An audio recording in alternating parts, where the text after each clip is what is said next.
நீ செய்ததே நீ செய்ததை உலகம் மறந்தாலும் கர்மா மறக்காது. நீ விடுத்த கண்ணீரின் கணக்கை கர்மா அமைதியாக எழுதிக் கொண்டே இருக்கும்.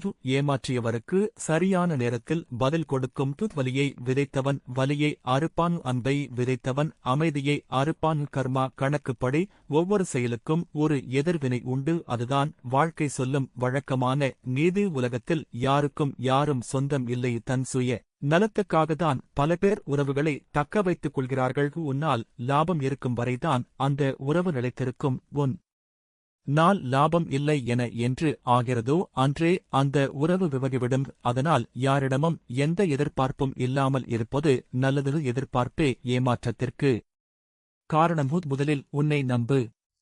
உன் கடவுளை நம்பு. நேரம் வரும்போது உங்கள் நிழல் கூட உங்களை விட்டு விலகிவிடும். ஒரு காலத்தில் கிடைக்காதா என எங்கிய விஷயங்கள் வேறு ஒரு சந்தர்ப்பத்தில் கிடைக்கும் போது மனதில் மகிழ்ச்சியோ பரவசமோ எழுவதில்லை. எனவே ஒரு காலகட்டத்தில் எல்லாவற்றின் மீதும் இருக்கும் ஆசைகளை கொஞ்சம் கொஞ்சமாக குறைத்துக் கொண்டு நல்லதை பேசி அதன் மூலம் கர்மாவை குறைத்து சந்தோஷமாக வாழ்வாங்க வாழ வாழ்த்துக்கள்.